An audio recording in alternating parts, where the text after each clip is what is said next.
the How-To series, brought to you by the Women's Business Center of North Alabama.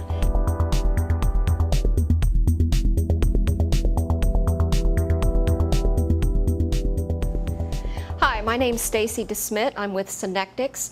In this installment of the How-To series for the Women's Business Center of North Alabama, I'm going to be speaking to you today about marketing plans for small businesses.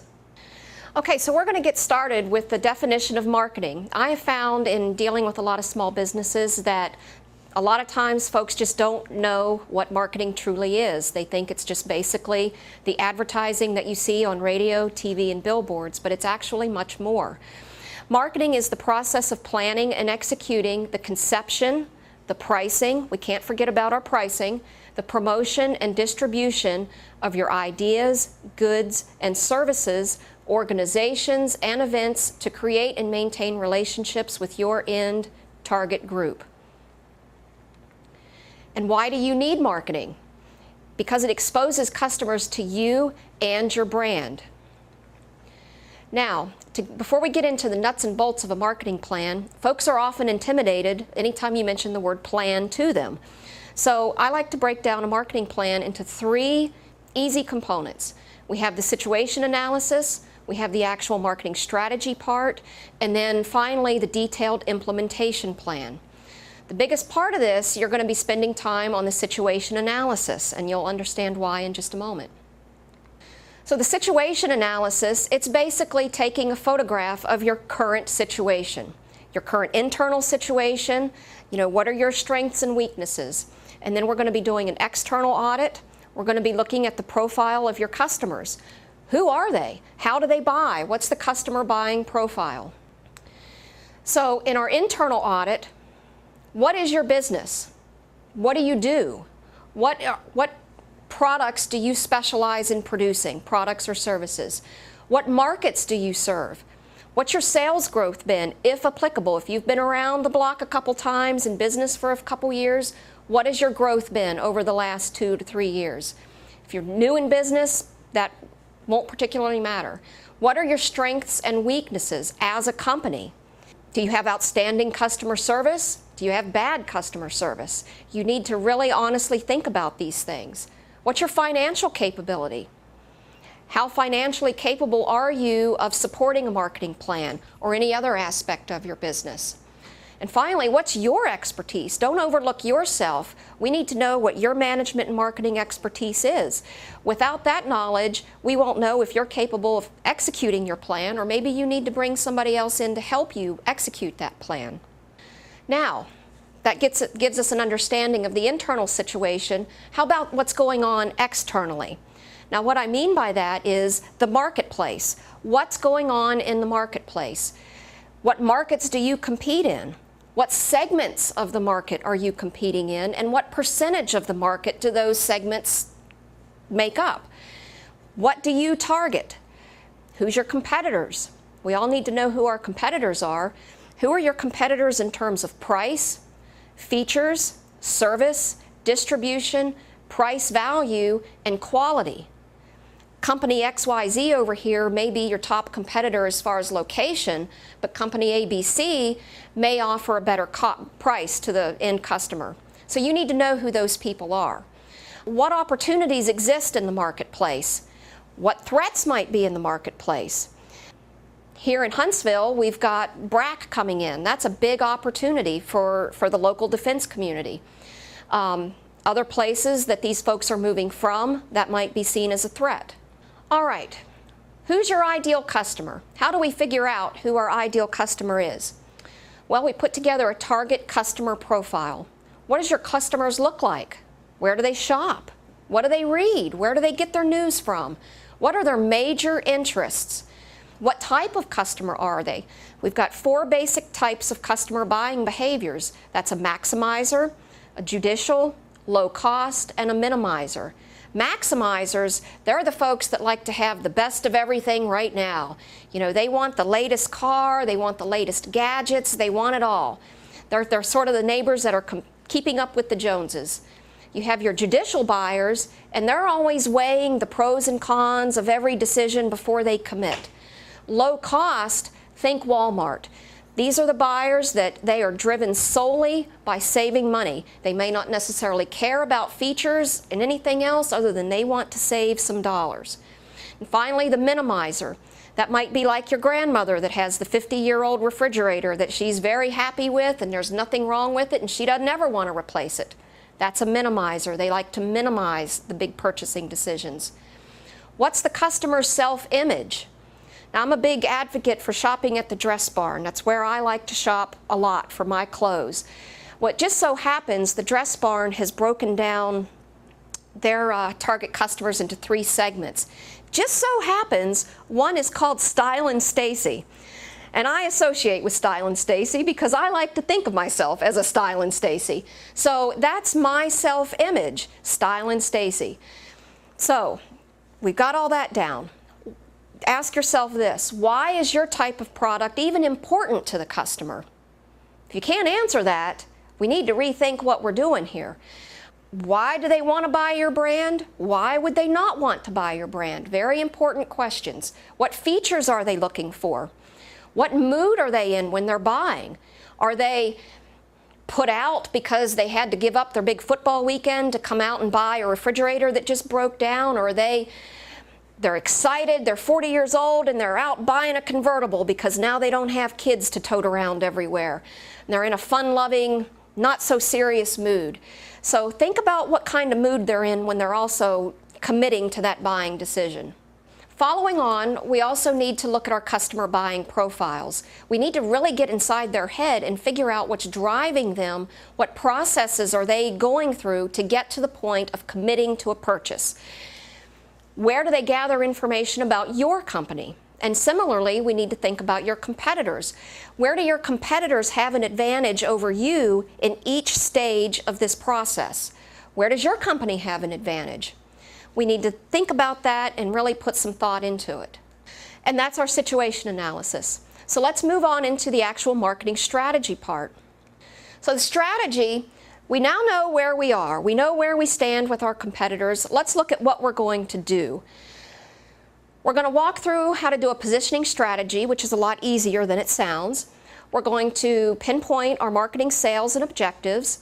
And we're going to look at several different things you can do, from a product-based, a communications-based, and marketing tactics for sales, promotion, and distribution. You'll have this slide, and basically it's a fill in the blank. So we're going to start out. Your company name provides what? What do you provide? What's your product or service?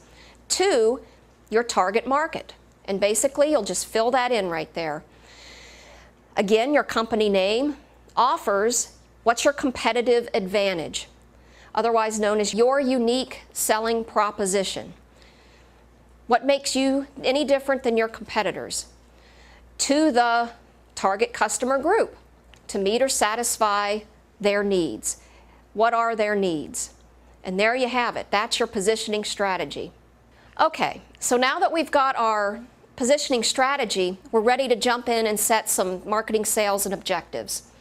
Very easy. So what are marketing sales and objectives?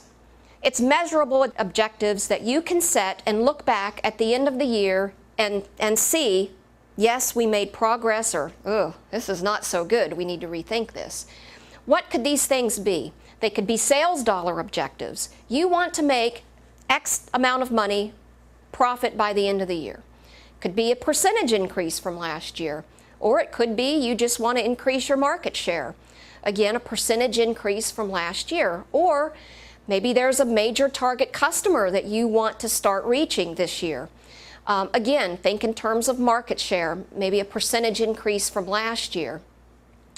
Some other objectives that you can set are, landing X number of new accounts, opening new retail locations, hiring X number of new sales folks.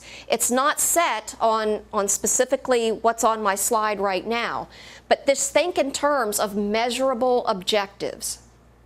So now that you've hopefully thought about that a little bit, how can you reach those marketing sales and objectives? One way is through product-based marketing objectives. What can you do with your product, store, or service that would increase people coming back and wanting more? Maybe it's customer service. Maybe it's how you have your products packaged. Maybe it's your store display that you have set up that's really quite attractive to folks. Pricing is certainly a big part of this. Is your product priced that people will want to buy it and feel like they're getting a good value? Those are just 4 things that you can think about as you try to reach your sales and objectives. What's a communication-based marketing objective? Well, that's where your advertising comes in. We're defining your specific marketing messages, any brochures and flyers, trade shows, free publicity, direct mail. That would be more in terms of your traditional advertising. So how can you use those tools to increase and obtain your marketing sales and objectives? What are some marketing tactics? Well, certainly sales is one of them. Regardless if you do direct sales or people are coming into your store, sales is a big part of that. Credibility building. How do you build your credibility, your reputation? Well, you start out by offering a good service or a good product or service and offering great customer service. Make sure you have a good reputation. Distribution. Folks don't often think about distribution either. How are you actually going to be getting your product or service to your end user?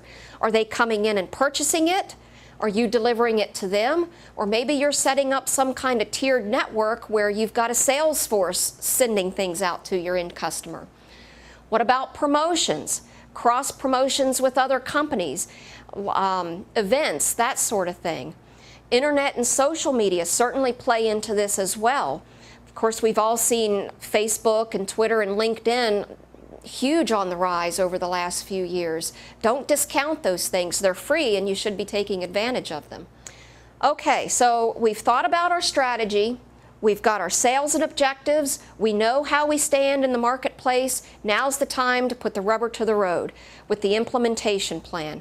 Your implementation plan is basically your roadmap. You know what you need to do. This is going to be your timeline and matrix for getting it done. Now, what I've put together here on the slides are just a couple examples of what I've used in my own business. Over the last year, Synectics has launched a new web product called Synthesis. It's a lower cost, but yet still high quality website design product. And I've put together a little matrix that you might find helpful in your business on existing products or new products that you want to introduce. So on the left-hand side of the matrix, you'll see audience, followed by product, message, and the reach. And basically, you'll fill this in. Who's the audience? Who was my audience for this particular web product? Well, I had 2. One was existing customers, and the other was potential clients that I was marketing to. In both cases, it was a new product called Synthesis. The message that I wanted to convey was, hey, this is lower cost, it's high quality, and it's easy to maintain. A lot of websites out there cost a lot of money, but then the customers are left with not being able to maintain them unless they engage a high salaried web developer. So how am I going to tell people about this product? What's the reach? Well, I'm going to get it out to my existing customers via an e-newsletter, personal visitor call, because I like to maintain that personal touch with my clients. That's basically how I would implement that. So with potential customers, it's not so different. It's still the same product. It's still the same message, low cost, high quality, easy to maintain. But this time I'm going to get out on Facebook, LinkedIn, and any other referral sources that I can think of. Referral sources might be existing customers too. And I know through doing my research back in our situation analysis, I've gotten a lot of traffic to my website from LinkedIn, from Google searches, and from Facebook. So I know that people are getting to my website and my social media accounts through those methods. So I know that that's going to be effective for me. I'm not just grasping at straws here.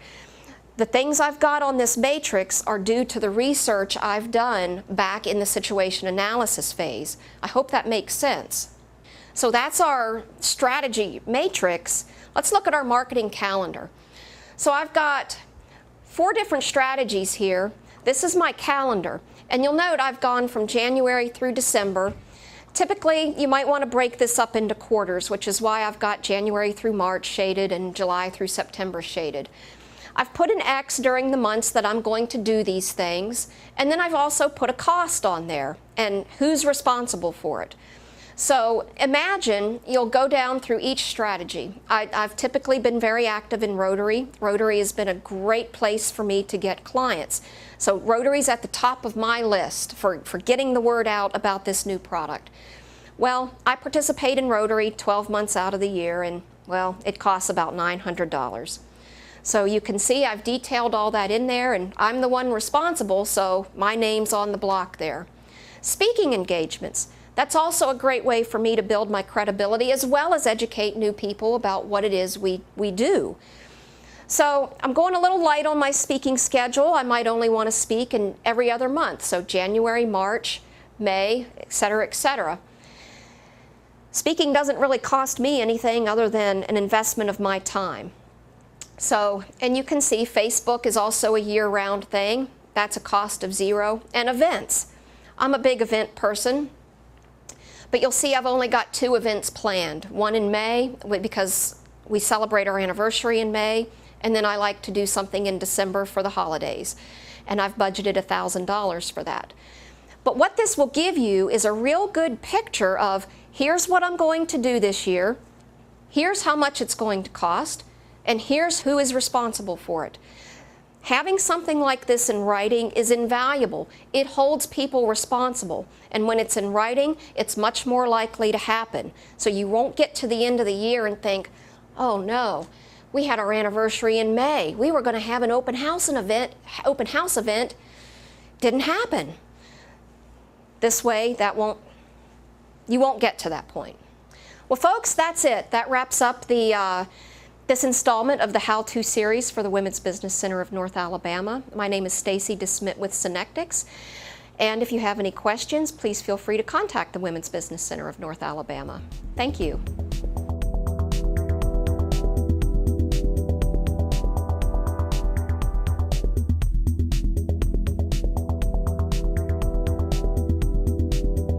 The Women's Business Center of North Alabama, WBCNA, is a nonprofit organization whose mission is to help women and men start and grow a business and generate economic growth for the region.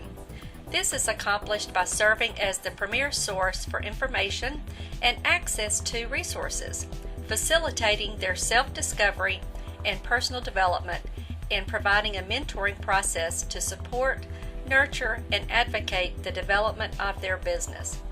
WBCNA's services include startup assistance and nurturing, access to reduced rate services, access to financing, networking and business matchmaking opportunities, referrals to other resources, counseling and formal mentoring, executive level coaching, and business advisory boards.